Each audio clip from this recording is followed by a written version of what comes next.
Hola, ¿cómo les va? En esta clase vamos a hablar sobre la noción de cultura popular y cultura de élite o alta cultura. Vamos a ver que hay diferentes significados, diferentes formas de usarlo, que este concepto se fue transformando a lo largo del tiempo y dependiendo de qué sectores lo utilizaran, pero también vamos a ver ciertas similitudes a la hora de definir este concepto. Y en realidad vamos a pensar en el concepto de cultura popular, no en la cultura popular, lo mismo que hicimos con el término de cultura. No vamos a pensar en la definición de un objeto, sino que vamos a pensar en los usos que se le da a ese término y qué utilidad conceptual tiene para nosotros el término de cultura popular para analizar la realidad o que por el otro lado puede ser que ya no sea tan útil. Entonces, por empezar, ¿existe lo que se llama la cultura popular o es una forma de denominar algo? ¿Para qué nos sirve mantener ese concepto? Para esta unidad, entonces, yo les había dado dos textos, uno de Delgadillo y otro de Marilena Chaui, pero revisándolos me di cuenta que eran excesivamente complejos y largos, sobre todo el de Chaui bastante difícil, y entonces decidí cambiarlo por un solo texto, que es el que voy a dar hoy, escrito por Manuel Kingman, que se llama La noción de cultura popular, interés de los debates entre los 80 y 90 del siglo XX para reflexionar sobre la contemporaneidad. Entonces, este texto, primero que es un poquito más actual, fue escrito en el 2017 y lo utiliza al concepto para pensar principalmente la cuestión del arte popular, y esto es algo que sí le atañe bastante al gestor cultural, porque sí hay una conexión entre las actividades del gestor cultural y la idea de lo popular, ¿no? De las casas de cultura, del arte tradicional, bueno, de ciertas cuestiones que están asociadas a lo que normalmente se llama cultura popular. Y también por el otro lado, hay actividades de gestor cultural que están normalmente asociados a lo que se llama la cultura de élite o la alta cultura. Entonces, primero vamos a ver a qué se refieren esos términos, por qué se construyeron de esa manera y vamos a poner a prueba este concepto de cultura popular en la actualidad. El texto que les doy ahora, que los voy a subir cuando suba esta clase, me parece que es bastante sencillo y hace un recorrido sobre teorías antropológicas que también a ustedes les viene bien refrescar, no solo antropológicas, sino también sociológicas y de la historia. Y bueno, es una síntesis que a mi parecer es bastante sencilla. Yo voy a hacer una síntesis de esta síntesis, diría una reseña de este texto. No voy a andar explicando todo lo que hay en el texto porque hay mucha teoría que, bueno, que tal vez ustedes la lleguen a comprender o no del todo. Por eso lo que quiero hacer en esta clase, en este video, es remarcarles los puntos que a mí me parecen de principal interés y que ustedes tienen que prestarle atención en este texto. Yo no se los voy a explicar desarrolladamente en profundidad, pero sí voy a hacer un punteo general a lo que quiero que le prestemos atención. Entonces, para empezar, lo que tenemos que prestarle atención es que hay diferentes usos del concepto de cultura popular, así como también había diferentes usos del concepto de cultura.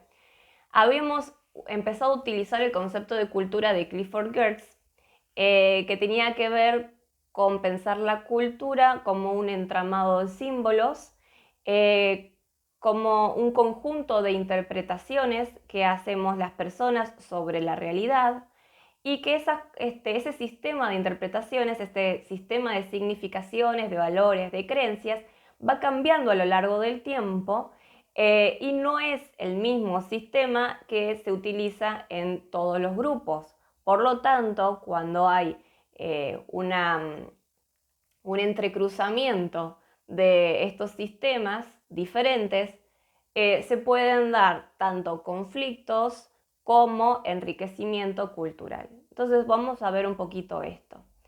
La noción de cultura popular apareció principalmente en el siglo XVIII, también aparejado al desarrollo del concepto de cultura. Así que vamos a empezar viendo dos tradiciones en Europa que piensan la cultura de manera diferente y por lo tanto que piensan a la cultura popular también de diferente manera, pero vamos a ver que siempre son los mismos grupos que construyen estas definiciones. Por un lado, vamos a tener las definiciones románticas de cultura. Románticas no quiere decir amorosas, sino que tiene que ver con el romanticismo, con el movimiento romanticista, que se dio principalmente en Alemania y de coletazo en Gran Bretaña también.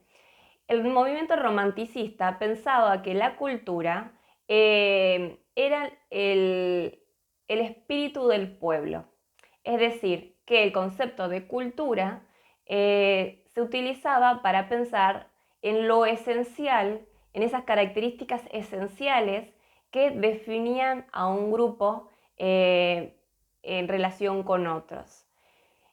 ¿Qué tiene que ver esto entonces con lo popular? Bueno, que principalmente en Alemania y con la amenaza de la industrialización, y le decimos amenaza en este contexto específico, no porque sea en general una amenaza, sino que los romanticistas veían la industrialización, la revolución industrial, como una amenaza a esta verdadera cultura pura que ellos ubicaban en el pueblo, en los campesinos, en las formas de vida rural, en las tradiciones orales, en las festividades más costumbristas, y para ellos esta era la verdadera cultura de la nación.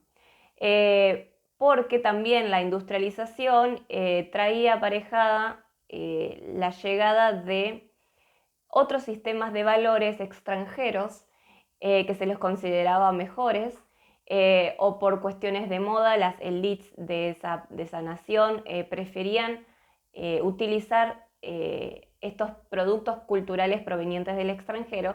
Entonces había como una especie de revitalización de la cultura popular que le llamaban en ese momento, o Volksgeist, el espíritu del pueblo. Esto en Alemania. Alemania estaba pasando por un proceso de construcción nacional, como muchos de los territorios en Europa y en América. Entonces, esta idea de cultura les ayudaba a crear la identidad nacional como algo homogéneo. Y entonces había proyectos de recopilación de leyendas, de historia oral, de formas de hacer las cosas, de costumbres, de oficios, de festividades en el mundo rural, cotidiano, pero y también en ciertos sectores trabajadores urbanos. Esto más que nada en la parte de sectores urbanos de trabajadores ocurrió más en Gran Bretaña, que también estaba como una especie de nostalgia y vuelta a las tradiciones en contraposición con la industrialización. Entonces, en este contexto en particular es que se utiliza el concepto de cultura popular de una forma positiva, diciendo que las personas, los grupos más rurales, más tradicionalistas, eran los guardianes de la verdadera cultura de la nación. Como vemos, esto es muy esencialista, homogeneiza a las costumbres y tradiciones de todo un grupo de poblaciones que en sí era bastante heterogénea, y que los enaltecen como lo más puro y bueno, cuando no necesariamente tenía que ser así. ¿Quiénes hacen esto? ¿Quiénes son los que pueden construir este movimiento romanticista? Bueno, obviamente el sector letrado en este caso, Alemania. ¿Quiénes son los que pueden sentarse a escribir tranquilos acerca de la verdadera cultura de la nación? Aquellos que no tienen que estar todo el día trabajando en el campo o trabajando en las fábricas, sino que pueden estar reflexionando acerca de la cultura y normalmente provienen de sectores privilegiados. Así que en primer lugar, los que definen qué es la cultura popular provienen de lo que después se le puede denominar alta cultura o cultura de élite. Por el otro lado, tenemos la visión pesimista, negativa de la cultura popular, y esta visión proviene de la Ilustración francesa.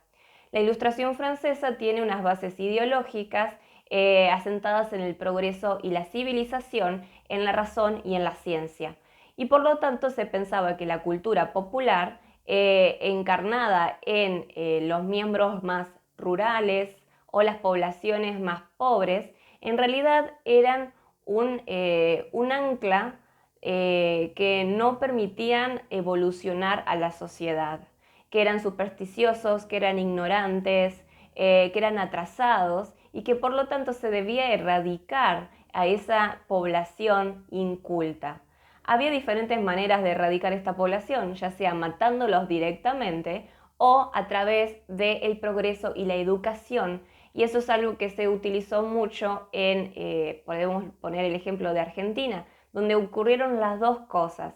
Por un lado estuvieron las grandes campañas de exterminio, las campañas del desierto, para eliminar a aquella población que se consideraba salvaje y atrasada, y al mismo tiempo las grandes campañas de alfabetización y educación masiva para los inmigrantes y también para la población rural, tratando de inculcarles la alta cultura. Entonces acá tenemos dos formas extremas de considerar la cultura popular, y estas dos formas extremas están en la base de la noción del concepto. Después este concepto se empezó a revisar y fue modificándose a lo largo del tiempo de acuerdo a las circunstancias y también a los eventos históricos que se fueron dando, sobre todo la descolonización de gran parte del mundo y una nueva manera de pensar la cultura dentro de la globalización. Entonces, lo que tenemos que ver es que desde el comienzo hay un interés por hacer una separación dual de la cultura, ya sea que le digan alta cultura o baja cultura, de élite o cultura popular, la cultura hegemónica o la cultura subalterna, la cultura dominante y la cultura dominada, en fin, hay una dualización, una oposición que muchas veces se lo piensa como que uno es mejor que el otro, depende de la perspectiva. Es decir, no es una dualidad simétrica, es una dualidad asimétrica, donde se piensa en una cuestión jerárquica, en una relación de poder. ¿Por qué se comienza a pensar la cultura de esa manera? Ya se notaba que la forma de pensar la cultura como un todo complejo, como lo decía Edward Taylor al finales del siglo XIX, les estaba costando utilizar ese concepto para analizar las obvias divisiones que había dentro de las sociedades occidentales. Recordemos que este concepto de cultura, de un todo complejo, lo desarrolló la antropología principalmente para analizar las poblaciones que ellos pensaban que eran primitivas, las tribus, y pensaban que estas tribus eran más simples, más homogéneas, y que adentro de esas poblaciones no había conflictos ni había divisiones, cosa que era completamente errónea. Pero les resultaba más fácil pensar que estas poblaciones más simples eran comunidades cerradas y homogéneas. Mientras que la idea de sociedad, en contraposición con la idea de comunidad, la sociedad tenía divisiones internas. La sociedad industrializada, capitalista, moderna, estaba construida sobre la base de la división social, sobre todo la división social del trabajo.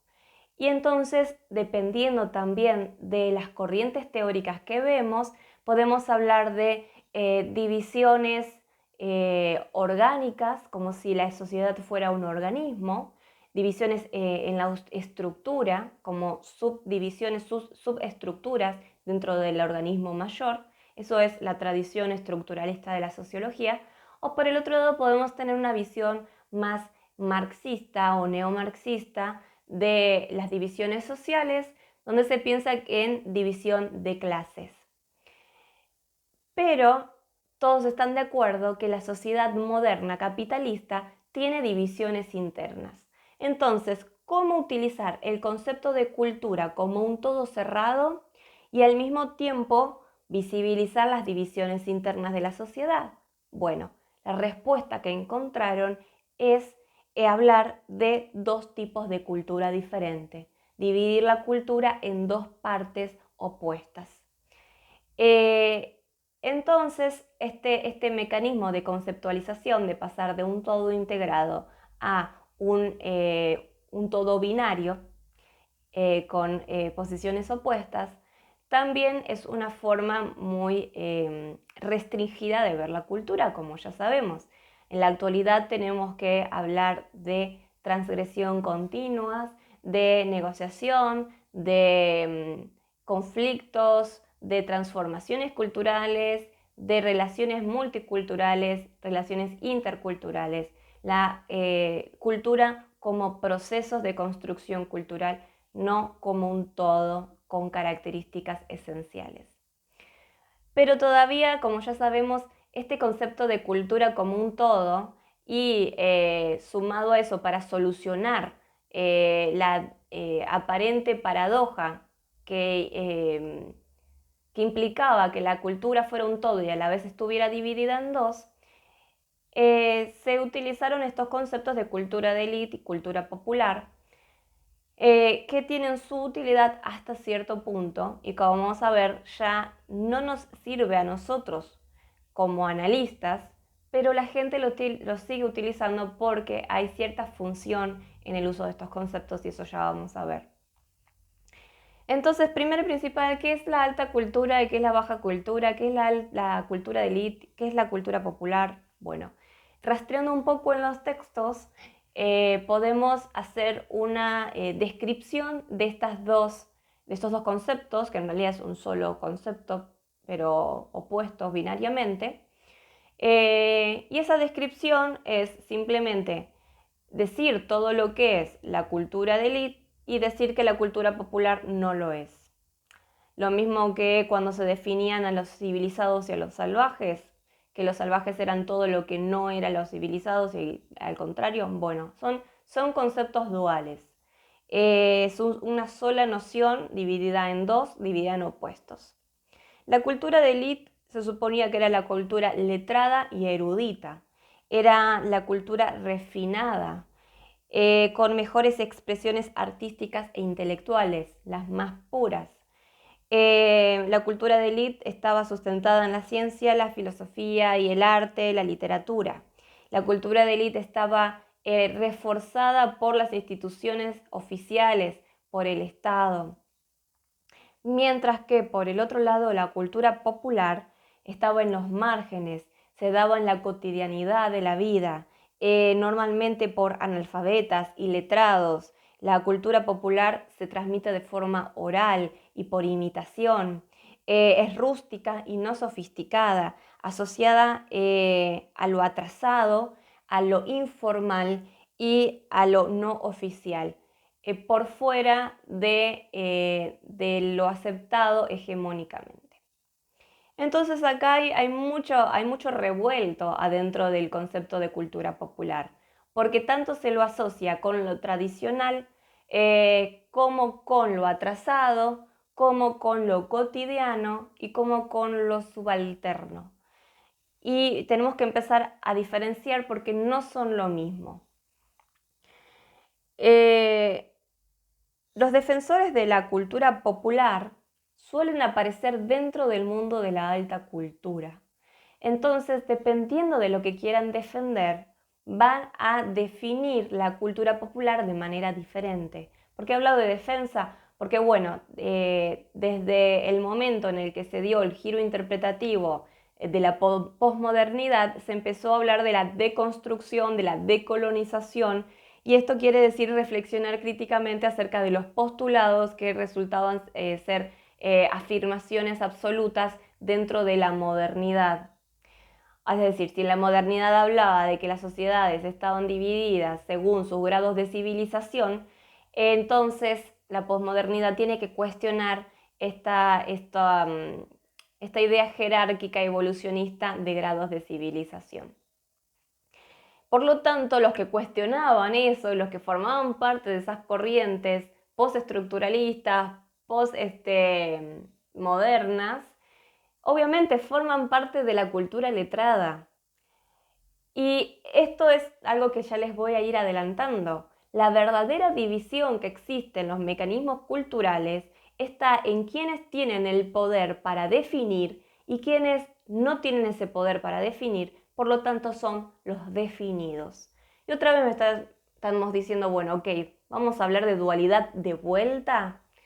Lamentablemente parece que todavía nuestros sistemas de interpretación no pueden salir de esta dualidad, nos resulta de la forma más sencilla, así que podemos decir que sí, básicamente existe esta dualidad, pero se da de formas tan complejas que no tiene sentido verla esencialmente como dos partes, sino como múltiples partes que si queremos verlo de forma muy general, esas múltiples partes se pueden agrupar en dos grandes secciones, pero en la realidad no existe esa división tajante.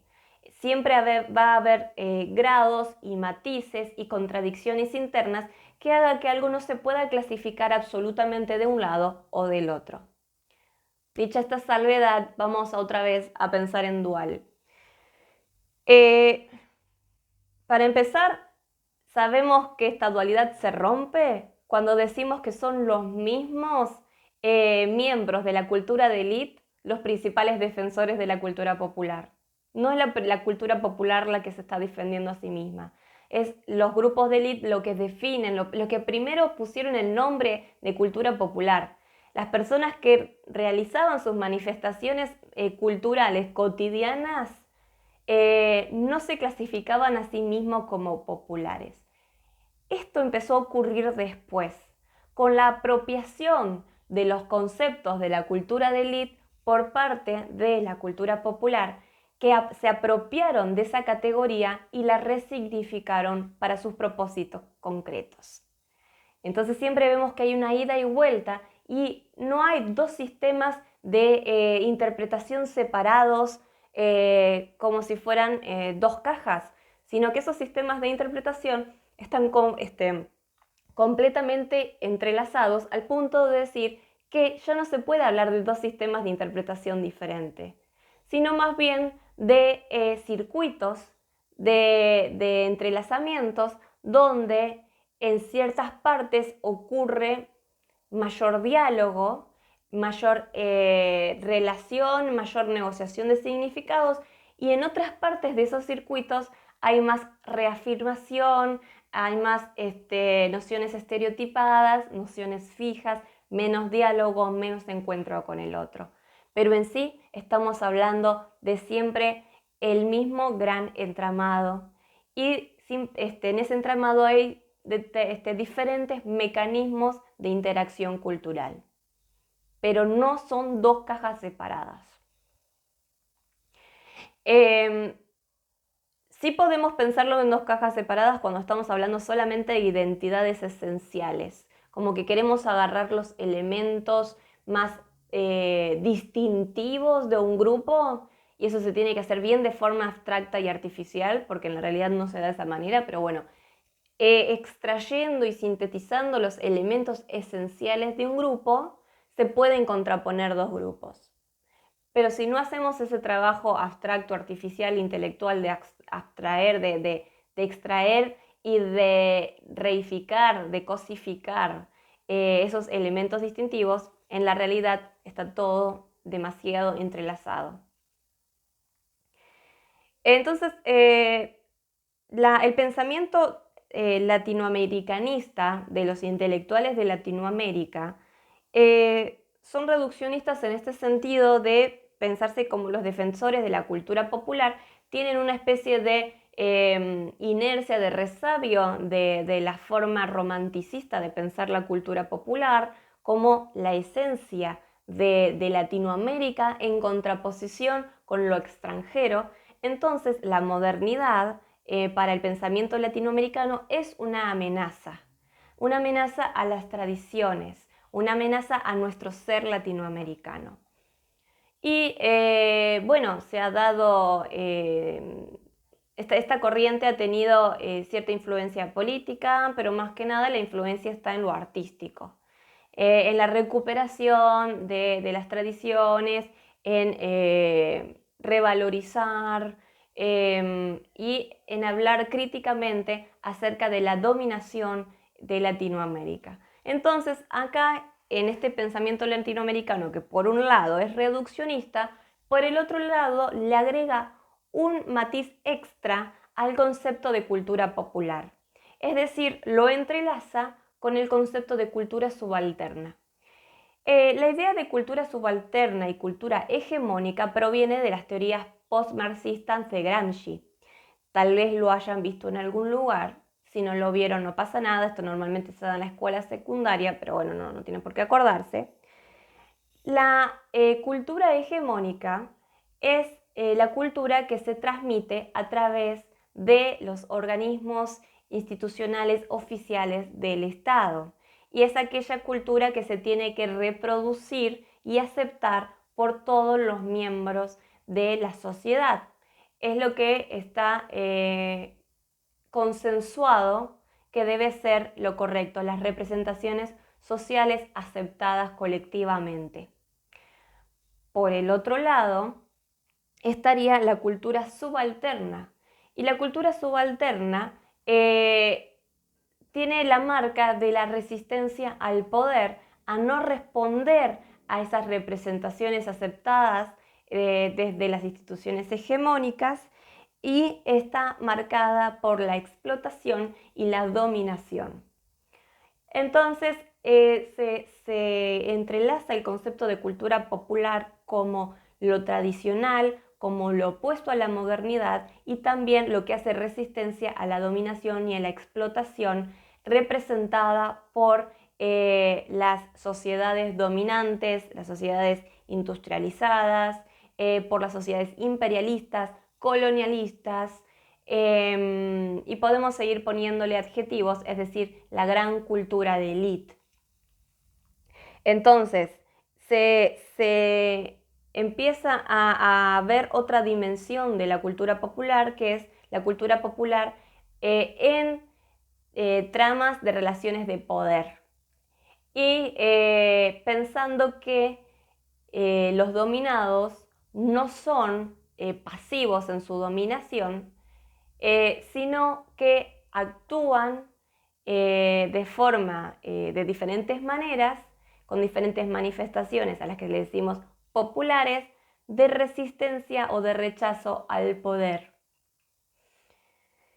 Esto no es del todo cierto. O sea, cuando se trata de ser reduccionista, cuando el pensamiento latinoamericanista es reduccionista y trata de sinónimos la cultura popular tradicional con las culturas subalternas, se está entrando en un error, porque no se consideran que muchas manifestaciones culturales que le decimos tradicionales, costumbristas, son racistas, son machistas, son discriminadoras, son excluyentes. Y solo porque sean tradicionales no significa que sean buenas, que sean las mejores, que sean el producto del espíritu del pueblo o que estén en contra de las relaciones de poder. De hecho, lo que hacen muchas es manifestar otro tipo de relaciones de poder que se dan en los márgenes de la cultura hegemónica. Que no pertenezca a la cultura hegemónica no quiere decir que no reproduzca ella misma internamente, la cultura popular, también relaciones de poder y dominación. Entonces esto era bastante engañoso porque se quería hablar dicotómicamente de la cultura hegemónica y de la cultura subalterna como que una era la buena y la otra era la mala, o viceversa, cuando ya sabemos que la realidad es mucho más sucia mucho más compleja.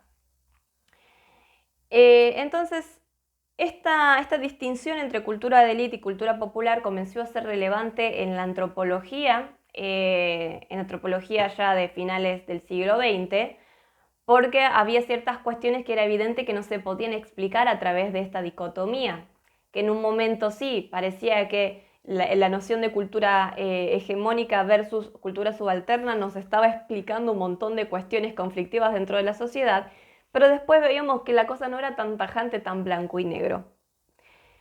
Y acá es donde empezamos a pensar la cultura como procesos que se construyen a través de conflictos, de contradicciones, de negociaciones. Nunca podemos pensar las construcciones culturales sin estos matices que tal vez se consideran negativos, pero no son necesariamente negativos. La cultura puede ser pensada como una arena de lucha. ¿Y qué se lucha? ¿Por qué es lo que se pelea en esa arena? En esa arena se enfrentan diferentes sistemas de significación y se lucha por tener el poder para definir los sentidos del mundo, para definir a los otros y definirnos a nosotros mismos. Más adelante vamos a hablar mucho más acerca de la noción de cultura como arena de lucha, pero esto no quiere decir que vayamos a negar los otros conceptos de cultura. Sí, la cultura son interpretaciones, la cultura es un entramado simbólico. Las culturas son procesos, las culturas son formas de identificarnos, de construir identidad. Sí, es todo eso. Pero tenemos que ver qué aspectos del concepto de cultura y qué usos le vamos a dar a la hora de analizar cuestiones concretas que tienen que ver con nuestro trabajo en la gestión cultural. Entonces, en esta arena se encuentra normalmente un sector que está mejor posicionado para definir, ya sea por cuestiones socioeconómicas, por circunstancias históricas, porque tienen ciertos recursos y herramientas conceptuales, teóricas, porque tienden de su lado a las instituciones, en fin, se da circunstancialmente sectores que no siempre provienen del mismo lugar, pero muchas veces coinciden, sectores que tienen ese poder para definir a los demás. Normalmente se le dice clase alta cultura, cultura de élite o cultura letrada, aquel sector que tiene esas herramientas y que está posicionado estratégicamente para poder definirse a sí mismo y para definir a los otros. Normalmente la alta cultura o la cultura de élite tiene el poder para decir lo nuestro es mejor que lo de los demás o para hablar por los demás, que también es muy engañoso. Ya les dije, la cultura de élite también tiene el poder para definir positivamente a la cultura popular y tratarlos de víctimas o tratarlos de lo más bueno y puro o aquello que hay que proteger. Es decir, ¿quién tiene el poder ahí? El que puede proteger, el que puede definir, el que puede defender, mientras que el otro queda en un poder de en una posición de subordinación, por muy buena que se la quiera hacer parecer. Y se construye un estereotipo de la cultura popular. ¿Quién construye ese estereotipo? Bueno, los miembros de este sector que tienen las herramientas y los recursos para definir a los otros. Pero, otra vez les digo, las personas que pueden, o los grupos que pueden incluirse dentro de esta cajita que se llama cultura popular, también se reapropian de este concepto de cultura popular. También les conviene estratégicamente, políticamente, definirse como populares, porque desde el nuevo paradigma de la diversidad, el Estado debe hacerse cargo de abrir espacios y de generar recursos para los que se denominaron populares. Entonces, acá hay todo un entramado donde también hay aceptación de esa definición y hay aceptación de esa posición de subordinación por parte de los subordinados porque estratégicamente conviene de cierta manera. Entonces no hay que ser ingenuos y no hay que ser inocentes porque estos entramados simbólicos son mucho más complejos y contradictorios de lo que nosotros queremos creer desde una visión reduccionista dual. Entonces, tenemos que pensar que no solamente hay una definición unidireccional de unos a los otros, sino que también hay un rebote y un reflejo de apropiación y de resignificación de esos conceptos. Para pensar entonces justamente esta concepción de la cultura como una arena de lucha, de negociaciones, de significados que mientras están definiéndose, al mismo tiempo conviven varias formas de pensarlo que son contradictorias. O sea, es un proceso de definición, no es una definición tajante. Y en ese proceso va mutando el significado y a veces se lo apropian unos y a veces se lo apropian otros y a veces se usa de una manera y a veces se usa de otra.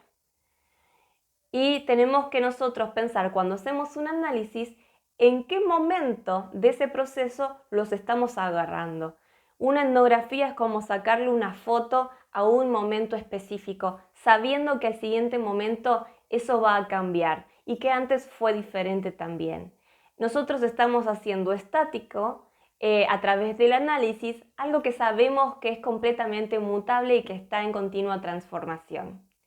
Por lo tanto, no podemos asegurar que las cosas son así como si fuera una ley de la sociedad, porque las sociedades se transforman continuamente. Por lo tanto, las leyes que se pueden aplicar tal vez a ciertos fenómenos naturales no se pueden aplicar a fenómenos socioculturales.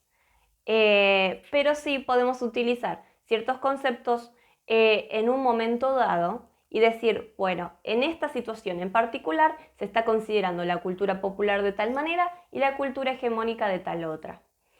Pensemos estas ideas cuando vayamos a ver la Feria del Libro y esta contraposición que se hace desde la municipalidad entre los lectores y los no lectores, entre el libro y la tecnología, y cómo hay miembros de la misma sociedad civil que están también reforzando esa dicotomía que no es tal, que no existe como tal.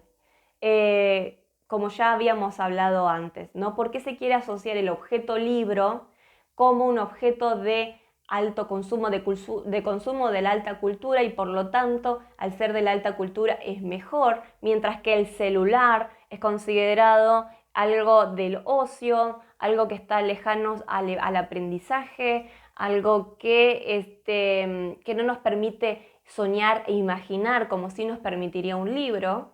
Es otra vez esa dicotomización, esa oposición dual que en la realidad no existe como tal, como ya estuvimos charlando en la clase. El teórico Manuel Kingman va a recuperar entonces los conceptos de Néstor García Canclini, un antropólogo que se puso a pensar acerca de las culturas híbridas. El concepto de cultura híbrida es un concepto que se construyó también a finales del siglo XX, en los 90, para poder romper la dicotomización entre alta cultura y cultura popular, entre cultura de élite, entre cultura subalterna, exacta, así, ¿no? Nos permite dejar atrás la idea de una identidad homogénea. Junto con García Canclini podemos revisar el concepto de distinción de Pierre Bourdieu, que ya lo trabajó un poco antes, ya en los 80, y que él va a decir que los conceptos de alta cultura y baja cultura son categorías que son sostenidas para mantener la estratificación social. Es decir, ¿por qué seguimos utilizando estas representaciones? ¿Por qué seguimos clasificando los consumos y los productos culturales como que unos pertenecen a la alta cultura y otros pertenecen a la cultura popular? Bueno, porque hay un interés de la sociedad en conjunto, hay un interés hegemónico también en mantener las estratificaciones sociales, en mantener los posicionamientos sociales jerárquicos, en poder vedarle el acceso a ciertas personas a ciertos campos. Y esto no es solamente unidireccional de los miembros de la élite contra los miembros de la cultura popular. También hay una barrera que funciona desde el otro lado y los que se consideran parte de la cultura popular construyen también barreras para que los miembros de la élite no puedan pasar. Entonces, estas construcciones, estas categorías sociales son mantenidas por toda la sociedad, no solamente por un grupo. A pesar de que sí hay grupos que circunstancialmente tienen el poder para definir, ya le estuvimos diciendo, el otro grupo que es definido no es pasivo, sino que se puede apropiar de esas definiciones y utilizarlas estratégicamente para sus beneficios o para el beneficio y hay intereses de ciertos miembros de esos grupos, no del grupo en su conjunto, porque si no estamos pensando en cuestiones homogéneas como que todos los sujetos son iguales o utilizan las mismas estrategias para lo mismo y ya sabemos que no es así, no existe tal homogeneidad. Cuanto más de cerca vemos, más heterogeneidad vemos entre los miembros de un grupo que aparentemente es homogéneo y no tiene conflictos. Entonces, aprendemos y reproducimos la idea de que hay hábitos y consumos sociales que nos distinguen y diferencian a una clase de otra. Hay cosas que hace gente de una clase social y hay cosas que hace gente de otra clase o de otro grupo. Esa distinción es mantenida por toda la sociedad. Y entonces se presta bastante atención, Manuel Kingman quiere utilizar este concepto para hablar sobre el arte, cómo se piensa el arte contemporáneo y cómo se utiliza la noción de arte popular. Entonces, este mecanismo de estratificación también se utiliza en el mundo del arte. ¿Quién y cómo clasifica a un objeto o a una obra como artística? Primero y principal, el concepto de arte aparece en el mundo occidental letrado. Entonces, cuando queremos clasificar de arte a algo que no está construido en ese contexto, le estamos imponiendo un concepto que originalmente no tiene por qué tener. Y se utiliza el concepto de arte como una forma de enaltecer ese objeto. Es decir, es mejor un objeto que se considera artístico que un objeto que no se considera artístico. Contextualizando esta cuestión, ¿por qué tenemos este problema con el arte? Porque había ciertos objetos que podían tener valor estético, pero que no eran producidos dentro del ámbito artístico. Objetos que tenían otras funcionalidades y otros usos. Entonces, una persona que hace una escultura dentro del ámbito considerado artístico, dentro de la academia o dentro de circuitos de creación artística, en un sistema de interpretación occidental moderno, sabe que está haciendo arte, intenta producir arte e intenta venderlo como arte. Mientras que un campesino del siglo XIX en el medio de la estepa rusa que está tallando una estatuilla con fines religiosos, no lo está haciendo en un contexto donde ese objeto se valore como arte y que haya una valorización jerárquica mayor cuanto más incluido en ese campo artístico está ese objeto. Por lo tanto, cuando agarramos ese objeto y lo interpretamos desde el punto de vista occidental de élite, le estamos imponiendo el significado de arte a un objeto que no tiene por qué tenerlo. Y esto se lo empezó a hacer con la ingenua idea de revalorizar las producciones nativas, las producciones tradicionales, es decir, cómo las revalorizamos, las valorizamos como si fueran arte. Ahí están los ejemplos concretos de las máscaras africanas. Las máscaras africanas que se utilizan en ciertos contextos rituales de ciertas tribus, de ciertas poblaciones en África.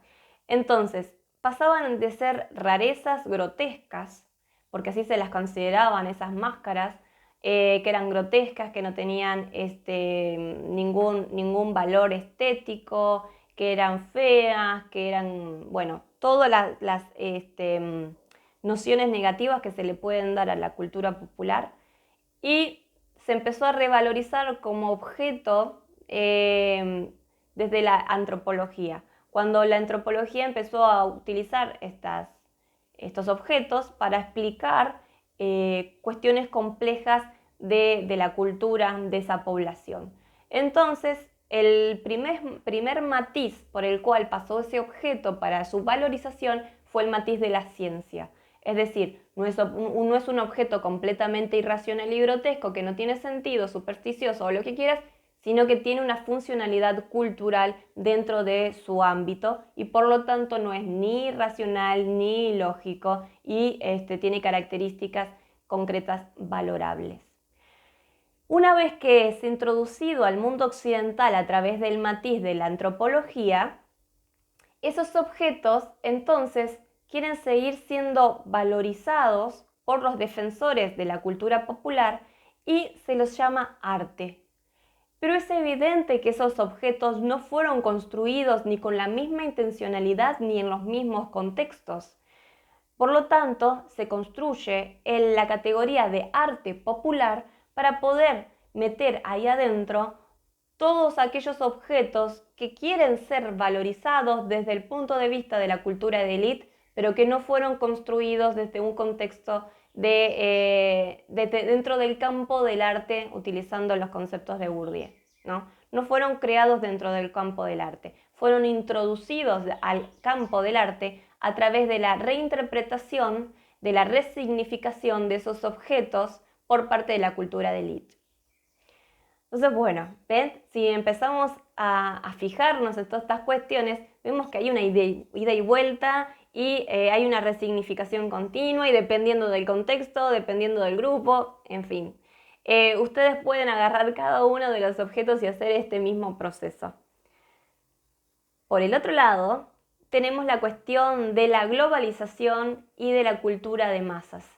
Vamos a hablar de eso en la siguiente unidad cuando vemos las industrias culturales y qué son las industrias culturales.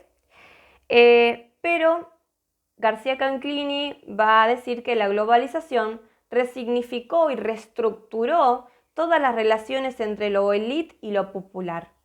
Y empezó a haber una difuminación entre lo tradicional y lo moderno, lo popular y lo oculto, lo local y lo extranjero, a través de la incorporación de lo masivo y que ya se empezó a dar a través de los medios de comunicación, pero que justamente está siendo completamente incentivado ahora en el mundo de las nuevas tecnologías de la comunicación y de las redes sociales. Entonces, vemos que los productos pueden atravesar, traspasar estos campos separados. Y esos productos pueden ser consumidos igualmente desde la perspectiva de la cultura de élite o desde la cultura popular, resignificando esos productos y modificando la forma de consumirlos. Así que eso también es algo que tenemos que tener en cuenta, que rompe la dicotomía entre cultura popular y cultura de élite. Tenemos que prestarle atención a quiénes son los que siguen utilizando el concepto de cultura popular y de qué manera lo utilizan para definir a los otros, para definirse a sí mismos y qué intenciones se tiene en mantener esa dicotomía.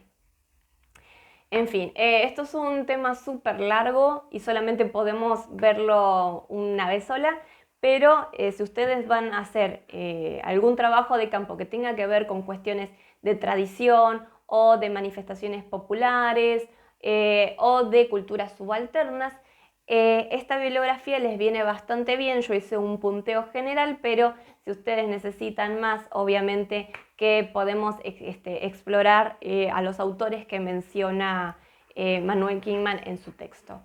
Mientras tanto, tengan presente estas formas de pensar la cultura y que puede ser unas categorías analíticas útiles para su trabajo de campo en el futuro o también para pensar este trabajo de campo en la Feria del Libro. Bueno, que tengan una muy buena semana, espero leer todos sus trabajos y nos estamos viendo el jueves para ajustar las cuestiones de la etnografía de la Feria del Libro. Nos estamos viendo.